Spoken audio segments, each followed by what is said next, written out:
On a freezing Christmas night, a biker and his canine were riding home through an empty city. Then the dog stopped. In a dark alley, they found a female police officer barely alive in the snow. The biker tried to help, but minutes later, police arrived, and he became the prime suspect. No witnesses, no cameras, only a biker, a canine, and a story no one wanted to wait to hear. This is the night everything went wrong, and the miracle that came just in time. Ashford Bay was a mid-sized city near the northern edge of the state. It was not a tourist town, and it was not wealthy. It had working neighborhoods, aging downtown blocks, and long winters that often felt heavier than they should. Christmas Eve usually brought some warmth to the city. Store lights, people rushing home, traffic slowing near churches and shopping areas. But that night was different. Snow had been falling since early afternoon. By evening it became heavier and more constant. The temperature dropped well below freezing, and the wind made it worse. Snow covered the roads, sidewalks, and rooftops. Streetlights gave off a weak yellow glow, barely cutting through the snowfall. The cold was sharp enough to sting exposed skin and make breathing uncomfortable. Most people stayed indoors. Traffic on the main roads was light. Cars moved slowly, their headlights dull behind the snow. Side streets were almost empty. The city felt quiet, not peaceful, but cautious, as if everyone was waiting for the storm to pass. On one of those side streets, a motorcycle moved carefully through the snow. It did not go fast. The rider kept steady control, avoiding sudden turns or hard stops. He was a large man, around 50 years old, tall and broad, with a solid build shaped by years of physical work. He wore a black leather jacket that showed signs of wear. The sleeves were stiff from cold and damp from melting snow. Under the jacket was a thick hoodie pulled tight around his neck. He wore heavy jeans and worn boots designed for riding, not appearance. His face was rough and weathered. He had a square jaw, light stubble, and tired eyes that stayed alert. Several old tattoos were visible on his hands and wrists, dark ink that had faded over time. The tattoos were not meant to attract attention, but they often did. People noticed them and made assumptions. The man's name was Logan Mercer. He had lived in Ashford Bay for many years, long enough to understand how people looked at him. He did not try to change that. Logan was quiet by nature. He spoke only when necessary.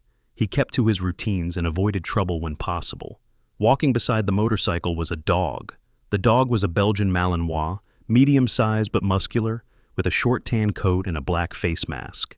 He moved smoothly even on the snow-covered pavement. His ears stayed upright, and his eyes remained focused on his surroundings. He wore a black working harness with reflective strips. A leash connected him to Logan's hand, but the dog stayed close without pulling. The dog's name was Rex. Rex was a trained canine. His posture, movement, and awareness showed it clearly. He did not wander or sniff randomly. He stayed alert, scanning the area as they moved. Logan trusted Rex's instincts more than his own in unfamiliar situations. Logan and Rex had been together for several years. Rex was no longer working for a police department, but he had not forgotten his training. Logan had taken responsibility for him after Rex was removed from active service due to department changes and internal decisions that had nothing to do with the dog's ability. Logan never talked much about it. What mattered was that Rex had a stable place and someone who understood him. That night, Logan was heading home after finishing a delivery job on the outskirts of the city. It was simple work, moving equipment for a repair shop.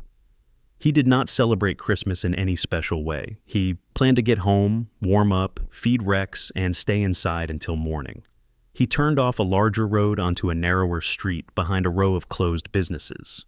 This route was shorter and usually quiet. The buildings were older, made of brick, with boarded windows and locked back doors. Snow drifted against dumpsters and fences. The wind echoed between the buildings. Rex slowed slightly. Logan noticed immediately. He eased off the throttle and reduced speed. Rex's head lifted, and his ears shifted forward. His body posture changed, focused, controlled. "What is it?" Logan said quietly. Rex stopped completely. The leash became tight for a moment as Logan came to a stop. Logan put one boot down to steady the motorcycle. Rex looked toward a narrow alley between two buildings. The alley was poorly lit and partially filled with snow. Rex let out a low sound. It was not a bark or growl, but it carried urgency. Logan frowned. He followed Rex's line of sight. The alley was not part of their normal route. It was the kind of place people avoided at night, especially during a storm. "Not tonight," Logan said under his breath. Rex stepped forward anyway. He moved slowly and carefully into the alley. stopping after a few steps and looking back at Logan. His body language was clear. He had detected something important. Logan sighed quietly. He shut off the motorcycle engine. The sudden silence felt heavy. Snow continued to fall around them. Logan removed a small flashlight from his belt and turned it on. "All right," he said. "Easy." He followed Rex into the alley. The beam of the flashlight swept across brick walls, snow-covered ground, and trash containers. Logan listened carefully. He heard only the wind and distant city noise. Rex stopped again. This time, Logan saw what Rex was focused on. A person lay against the wall near a recessed doorway. Snow had partially covered the body. At first glance, it was difficult to tell if the person was alive. Logan moved closer. Rex stayed slightly ahead, positioning himself between the body and the open alley. The flashlight revealed a police uniform. The person was a woman. She appeared to be in her early 30s. Her uniform was torn. Blood was visible on her face and collar, darkened by the cold. Her head was tilted to one side at an unnatural angle. One arm lay under her body, the other stretched out weakly. Logan's heart rate increased. He quickly scanned the area for signs of movement or other people. There was nothing. Rex lowered himself beside the woman. He pressed his body close to hers, blocking the wind. Logan knelt carefully. The cold soaked through his jeans immediately. He reached toward the woman's wrist and checked for a pulse. It was faint but present. She was breathing, though shallowly. "Stay with me," Logan said quietly. The woman made a weak sound, barely audible. Her eyes remained closed. Logan assessed her injuries as best he could without moving her. He recognized signs of a severe beating. This was not an accident. He reached for his phone. At the same time, Rex made another low sound and lifted his head. His ears turned toward the entrance of the alley. Logan heard it then too. Voices. A car door closing. A radio transmission. Police units were approaching. Logan's stomach tightened.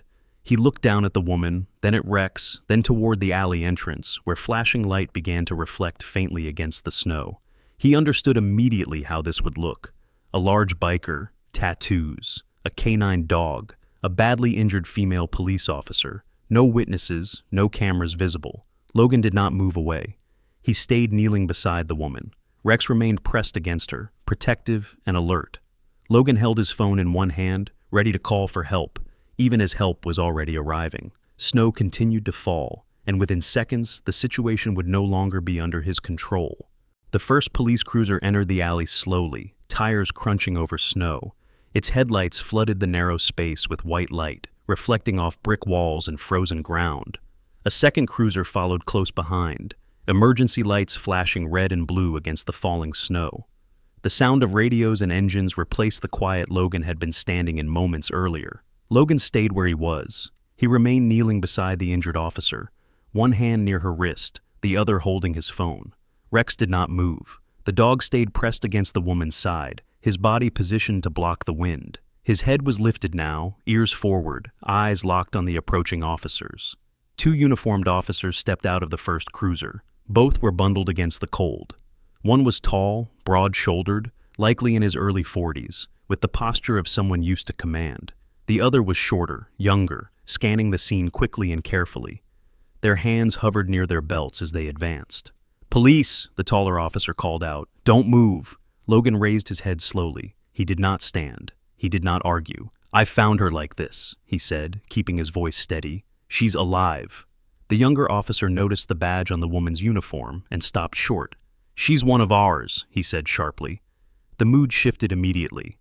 The taller officer took a step forward. Rex reacted at once. The dog rose smoothly to his feet and positioned himself between the officers and the injured woman.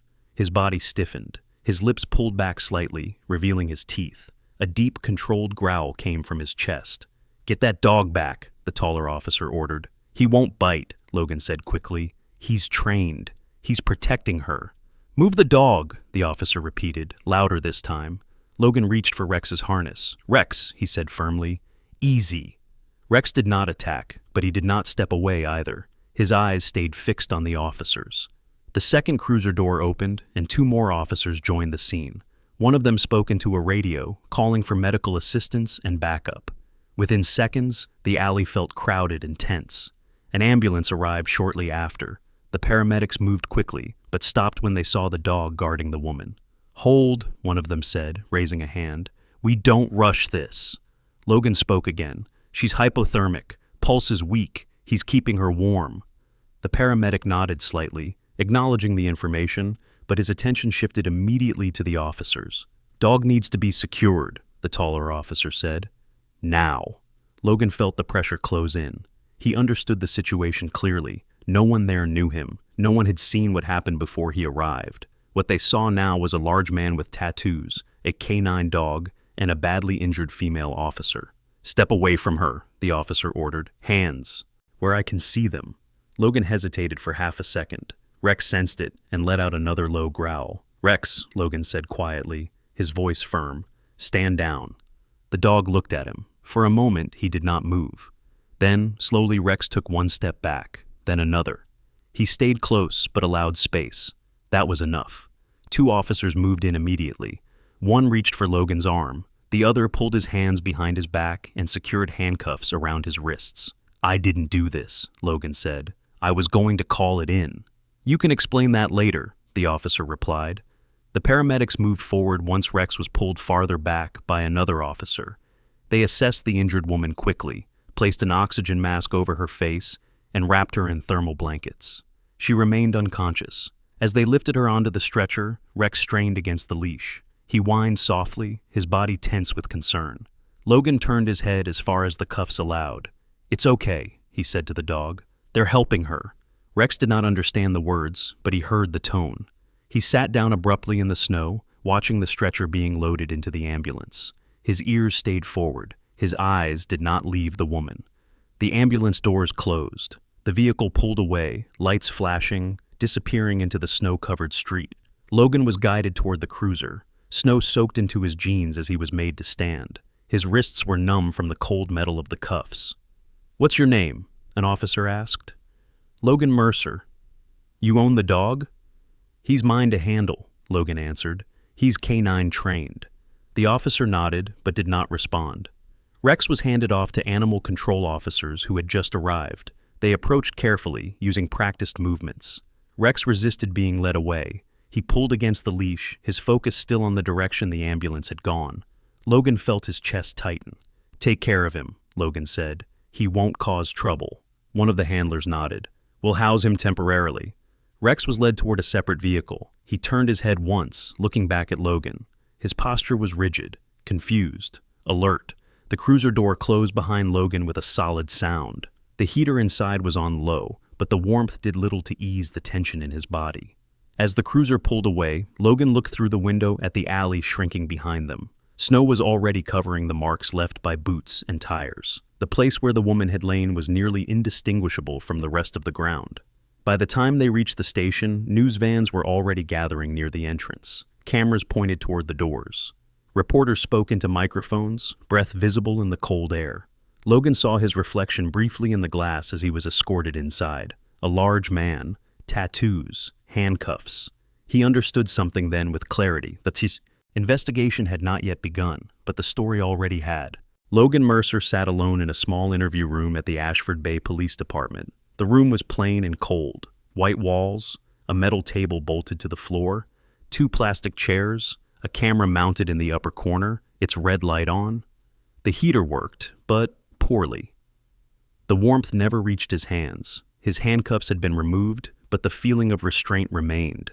His wrists were marked red where the metal had pressed into his skin. He rested his hands flat on the table, palms down, forcing himself to stay still. He had learned long ago that visible calm mattered. Outside the room, voices moved through the hallway. Radios crackled. Phones rang. The station was busier than usual for Christmas Eve. After several minutes, the door opened. 2 officers entered. One was the tall officer from the alley, Officer Daniel Brooks, early 40s, experienced, careful, and clearly tired. The other was a woman in her mid-30s, Detective Laura Chen. Plain clothes, dark coat still dusted with snow. Her expression was neutral, professional. They sat across from Logan. "This is a recorded interview," Chen said calmly. "State your name for the record." "Logan Mercer." "Age?" 50. Chen nodded and glanced at a folder in front of her. "You were found at the scene where Officer Emily Carter was discovered seriously injured. You were the only civilian present. Can you explain why?" Logan spoke slowly. He explained where he had been earlier that night, the delivery job, the route home, Rex stopping at the alley, finding Officer Carter, checking her pulse, staying with her. He did not exaggerate. He did not leave anything out. Chen listened without interrupting. Brooks leaned back slightly, arms crossed, watching Logan closely. "What time did you arrive at the alley?" Chen asked. Logan answered. "Did you touch Officer Carter?" "Only her wrist, to check for a pulse." "Did you move her body?" "No." "Did you see anyone else in the area?" "No." Brooks leaned forward. "No voices, no footsteps, no vehicle leaving?" "No." Chen wrote something down. "What about the dog?" Brooks asked. "You claim he's K9 trained." "He is." "Former police K9?" "Yes." Brooks exchanged a brief glance with Chen. "Why isn't he with the department now?" Logan hesitated briefly, then answered honestly. "He was removed from service, department decision, not because of performance." Chen nodded again, making notes. The questions continued. They were direct, repetitive, focused on timelines and details. Logan answered all of them the same way each time. His story did not change. After nearly an hour, Chen closed the folder. "For now, that's all," she said. "You'll remain in holding until further notice." Logan nodded. "What about the officer?" "She's alive," Chen said, "but critical." Logan exhaled slowly. That was all he needed to hear. He was escorted to a holding cell. It was small but clean. A bench ran along one wall. A thin blanket lay folded at one end. The door closed with a mechanical click. Logan sat down and leaned forward, elbows on knees, staring at the floor. Across town, in a secured kennel facility behind the station, Rex paced. The kennel was designed for working dogs.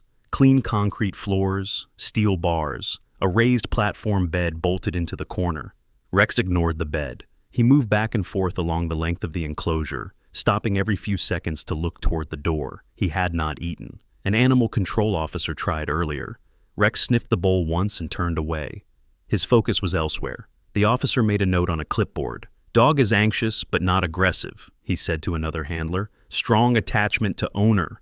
Rex sat briefly, then stood again. His ears remained alert. Every sound in the hallway made him lift his head. At the hospital, Officer Emily Carter lay unconscious in the intensive care unit. She was 34 years old, a patrol officer for 9 years. Known among her colleagues as steady, quiet, and reliable. She had transferred to Ashford Bay from a neighboring city 2 years earlier. She lived alone. She volunteered at a local youth program on weekends when her schedule allowed. That night, she had been on duty alone. Doctors worked through the night stabilizing her condition. She had suffered multiple injuries, internal bleeding, head trauma, hypothermia. Her chances were uncertain. By early morning, word of the incident had spread. Local news stations reported it as breaking news. A female officer attacked on Christmas Eve, found in an alley. A suspect detained. Reporters gathered outside the station despite the snow. Social media filled with speculation.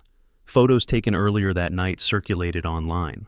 Logan's image, handcuffed, escorted by police, appeared again and again.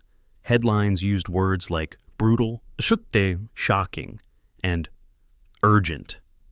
Inside City Hall, phone calls began. The mayor's office requested updates. City council members asked questions. Public safety officials demanded reassurance that the situation was under control. No one ordered an arrest. No one gave illegal instructions. But the pressure was clear. The city needed answers, quickly. At the police department, supervisors held brief meetings behind closed doors. The department spokesperson prepared a statement emphasizing cooperation, seriousness, and commitment to justice. Behind the language, there was concern.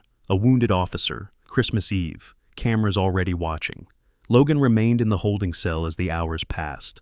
No one spoke to him, no one accused him directly, no one cleared him either. He understood the position he was in. He also understood that time was no longer neutral. Late that night, Brooks returned to the cell. "You have a right to an attorney," Brooks said. "One will be appointed if you request." Logan nodded. "I'll take one." Brooks hesitated. "For what it's worth," he said quietly, "your story hasn't changed. That matters." Logan looked up. "Does it?" Brooks didn't answer. When Brooks walked away, Logan leaned back against the wall. He closed his eyes for a moment. He thought of Rex, alone in a kennel, confused, waiting. He thought of Officer Carter, still unconscious, unable to speak, and he understood the truth of the situation with painful clarity. Until she woke up, or someone else came forward, there would be nothing to interrupt the momentum already building outside these walls. The storm continued through the night. Snow fell steadily, covering streets, rooftops, and alleys alike. By morning, the city would look clean and quiet, but underneath, nothing had been resolved. Morning came slowly to Ashford Bay. Snow still covered the streets, but the storm had weakened. Plows moved through the main roads, pushing dirty snow to the sides. Sidewalks were partially cleared. People stepped outside again, cautious but curious. By mid-morning, the city looked calm on the surface. Inside the police department, it was not calm at all. Logan Mercer was moved from the holding cell to a larger detention area. He was allowed a short phone call with his court-appointed attorney, Michael Harris, a man in his late 40s with a practical tone and little patience for drama. The call was brief. "Don't talk to anyone else," Harris said. "Media especially.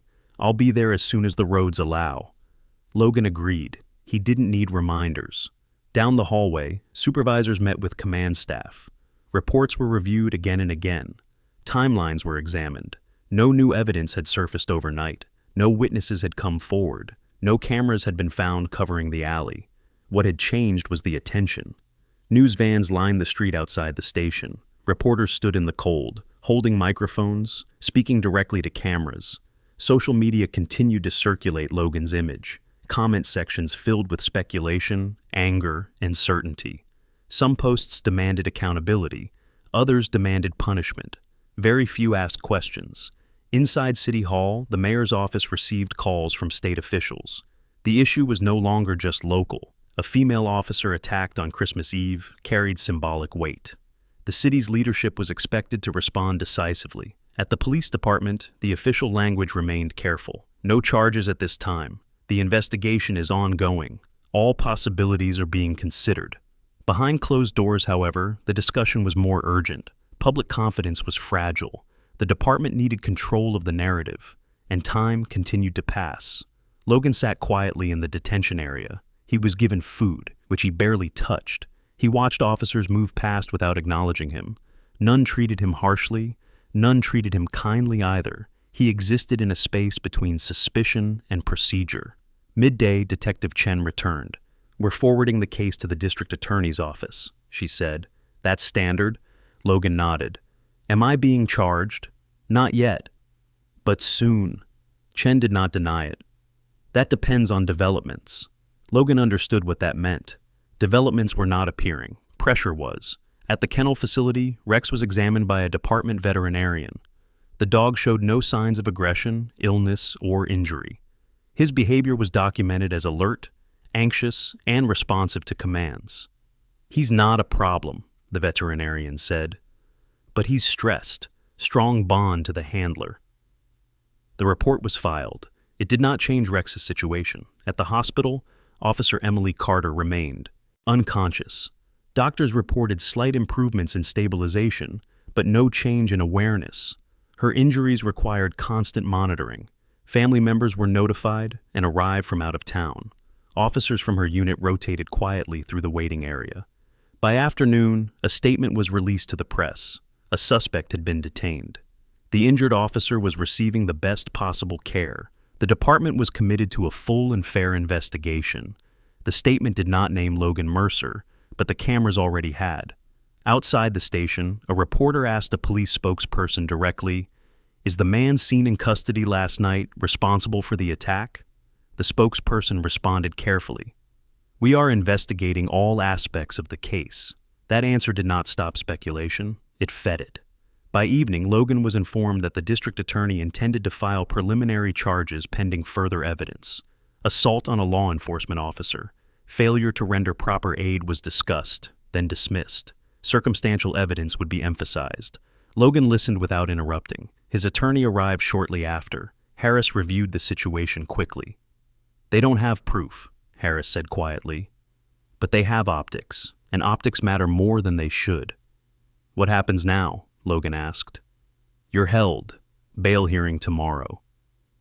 Logan nodded. He expected nothing else. As night returned, Rex lay on the concrete floor of the kennel, He finally ate a small amount of food. His ears lifted at every sound. He slept in short intervals, waking often. At the hospital, Officer Carter's condition remained unchanged. At the police department, Logan lay on the narrow bench in his cell, staring at the ceiling. Outside, Ashford Bay settled into another cold night. The city waited.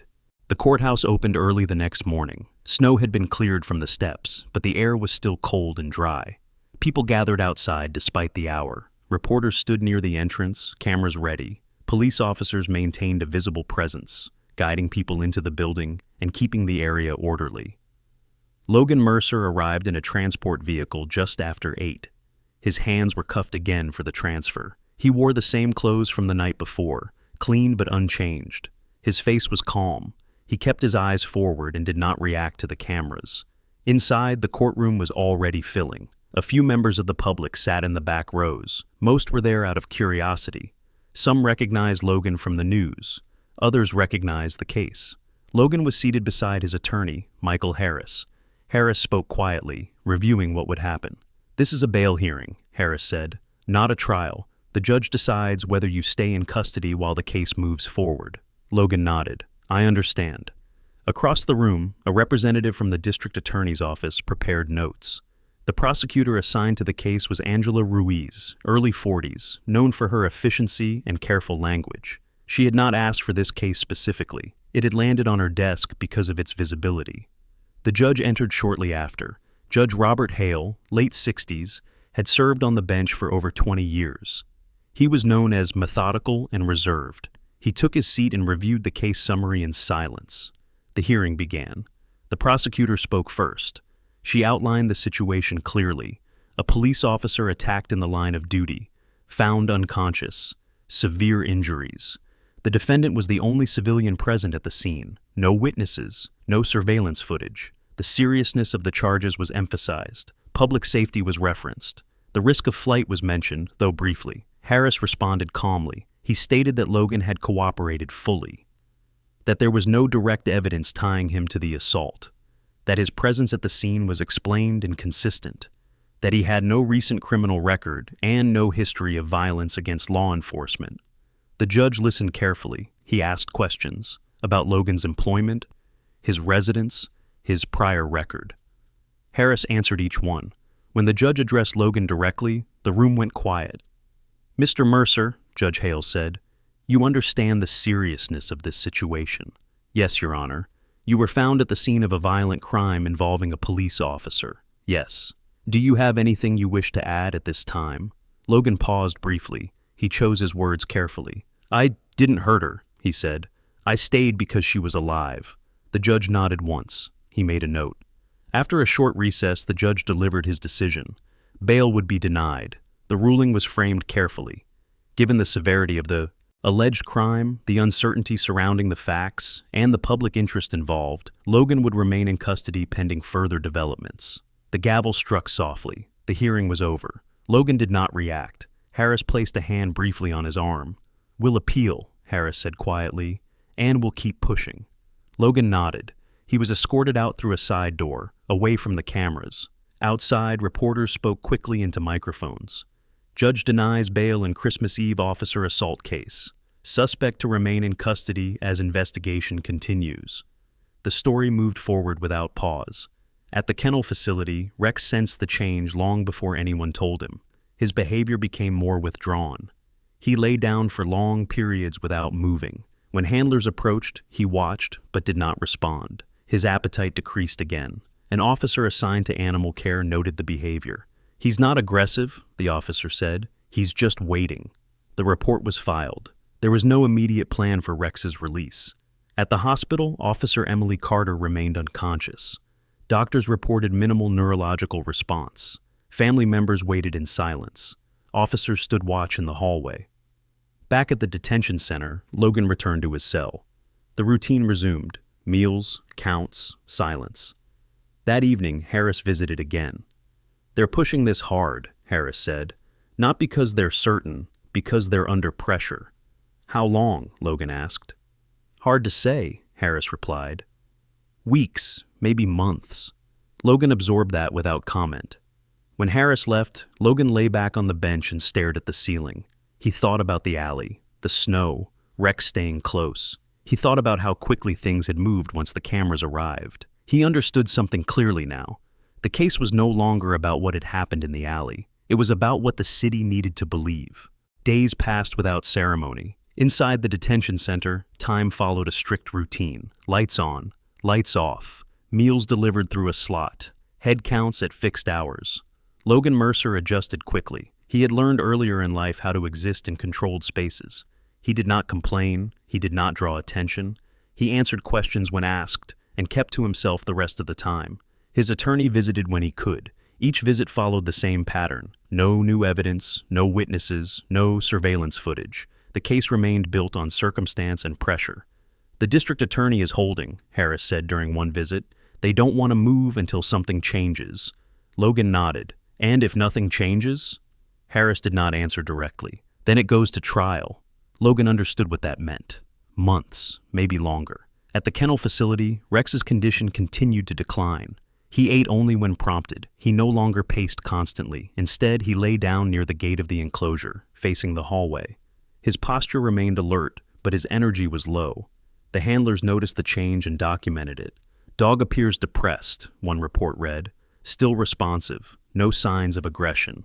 A request was made to allow Rex limited exercise time outside the kennel. It was approved, but the change did little. Rex walked when guided, stopped when told, and returned to the same spot afterward. At the hospital, Officer Emily Carter's condition remained stable, but unchanged. Doctors reduced sedation slightly to assess neurological response. There was minimal movement, no eye contact, no verbal response. The medical staff spoke carefully with her family, avoiding predictions. The department maintained a quiet presence outside her room. Officers rotated shifts. Flowers filled the hallway. Cards from the community were stacked on a table near the nurse's station. Outside the hospital, public interest remained high. News coverage continued, but the tone began to shift. Some commentators questioned the lack of evidence. Others pointed out that no charges had been formally proven. A few former law enforcement officers spoke on air, urging patience. Still, the dominant narrative remained unchanged. A suspect was in custody. A police officer was injured. The city waited for resolution. Inside the police department, fatigue set in. Investigators revisited the alley. They canvassed nearby buildings again. They reviewed traffic cameras several blocks away, searching for anything out of place. They found nothing useful. Detective Chen met with Brooks late one evening. "If he did it," Brooks said, "there's no trail." Chen nodded. "And if he didn't, then we're missing something." Neither said what both were thinking. At the detention center, Logan received a brief update during evening rounds. "The officer's still unconscious," the guard said, not unkindly. Logan thanked him quietly. That night, Logan lay on his bunk, staring at the ceiling. He thought of Rex alone in the kennel. He thought of the woman in the hospital bed. He thought of how quickly one moment had turned into weeks of waiting. He did not feel anger. He felt suspended. On the 7th day after the incident, something changed. It was early morning when a nurse noticed movement in Officer Carter's room. Small at first, a shift in her hand, a change in breathing pattern. The nurse called for assistance. Doctors arrived. Tests were run again. Sedation was adjusted further. Emily Carter opened her eyes. At first, she did not focus. Her gaze moved slowly, confused, disoriented. Her breathing increased slightly. "She's waking," the doctor said. "Get neurology." Word traveled quickly. By mid-morning, the police department was informed. The district attorney's office was notified. Harris received a call. Logan did not hear the news immediately. He was sitting on his bunk when a guard stopped at the cell door. "You have a visitor," the guard said. Logan stood. "My attorney?" "Not yet." Logan followed the guard down the hallway. At the hospital, Emily Carter spoke her first clear words since the attack. She was weak. Her voice was hoarse, but her memory was intact. She described the patrol, the alley, the confrontation, multiple attackers. She remembered falling. She remembered pain. She remembered nothing after that until waking up. She did not describe Logan Mercer. She did not describe a dog attacking her. She described men she had been tracking for weeks. The doctor stopped her after several minutes. She was exhausted, but it was enough. Back at the detention center, Logan waited in a small room. He did not know that the direction of the case had just changed. Logan Mercer sat at the metal table in the small conference room, hands resting in front of him, waiting. He had been brought out of his cell without explanation. No cuffs this time. That detail stood out to him immediately. The door opened. Michael Harris entered first, followed closely by Detective Laura Chen. Harris's expression was controlled, but there was a tension in his posture that hadn't been there before. Chen held a thin folder under her arm. "Logan," Harris said, taking a seat beside him, "we need to go over a few things." Logan nodded. "Go ahead." Chen placed the folder on the table, but did not open it right away. "Officer Emily Carter regained consciousness this morning," she said. Logan exhaled slowly. He hadn't realized how tightly he'd been holding his breath until that moment. "She's awake," he said. "Yes," Chen replied, "and she's coherent." Harris leaned forward slightly. "She gave a statement." Logan did not speak. He waited. Chen continued. "Officer Carter confirmed she was attacked by multiple suspects she had been investigating. She described the assault in detail. Her account does not place you at the scene prior to her injuries." Logan looked from Chen to Harris. "She said I didn't do it." "Yes," Harris said. "Clearly." The room was quiet for several seconds. "The district attorney has reviewed the statement," Chen added. "Charges are being withdrawn effective immediately." Logan's shoulders lowered slightly. The tension that had been holding him upright began to ease, though he remained seated and still. "You're being released today," Harris said. "Within the hour." Logan nodded once.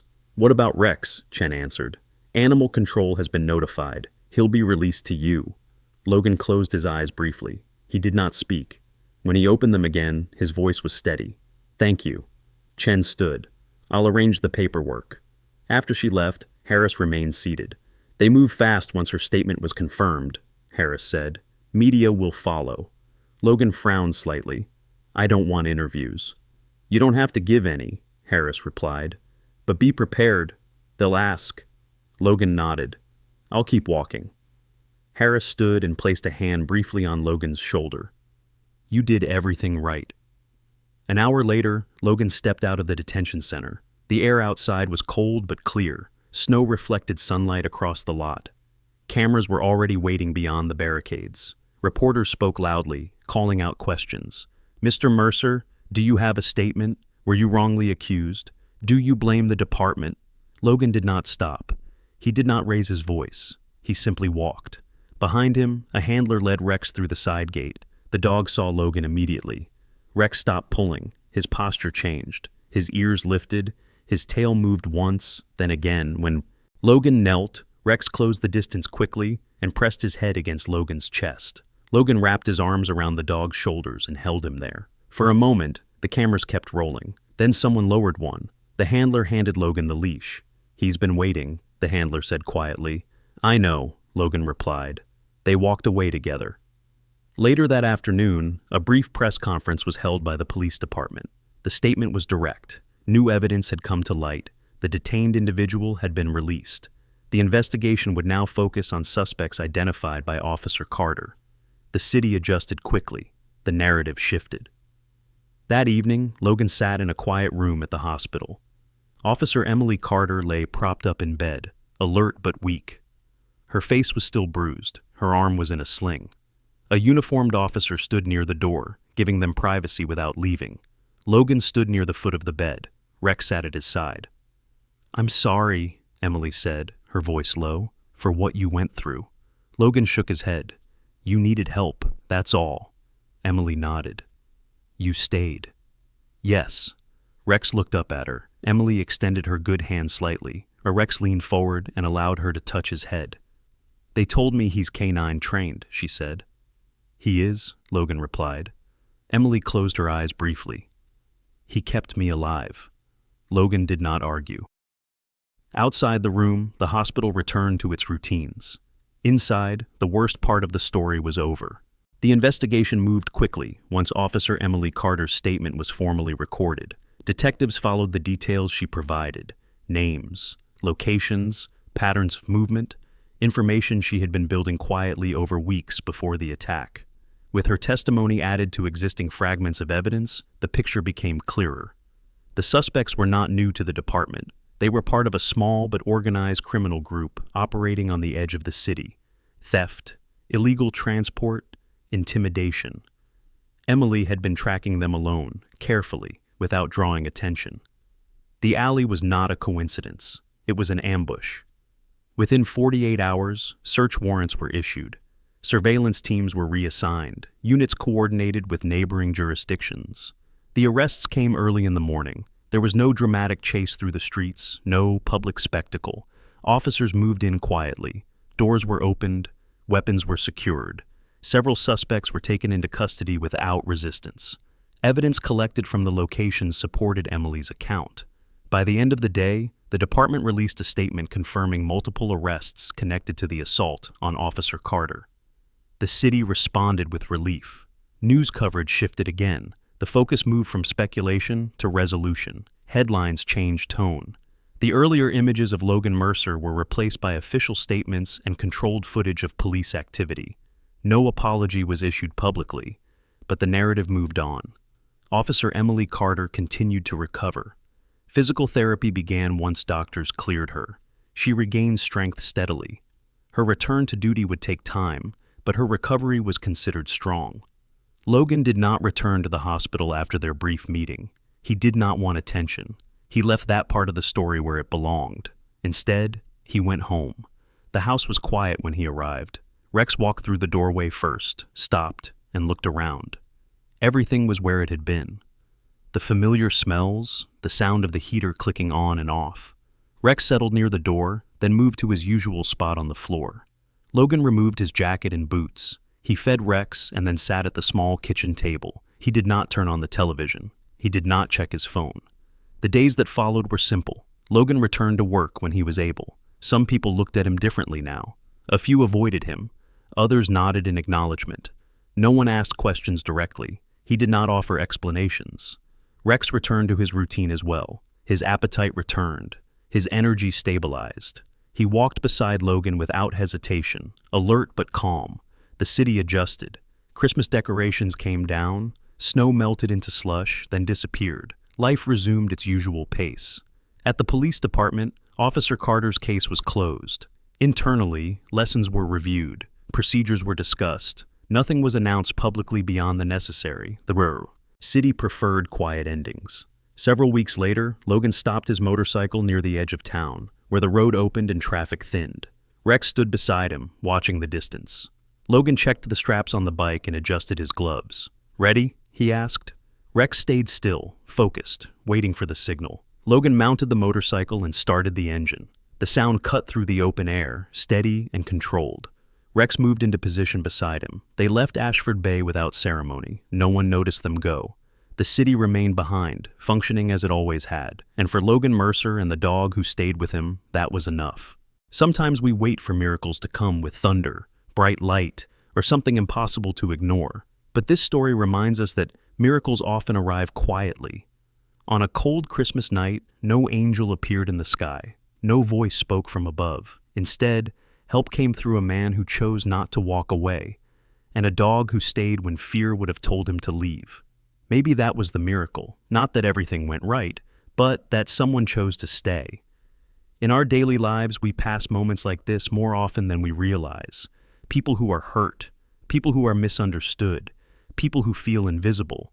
And sometimes, God's work is not done through power or status, but through ordinary people who act with compassion when it is inconvenient.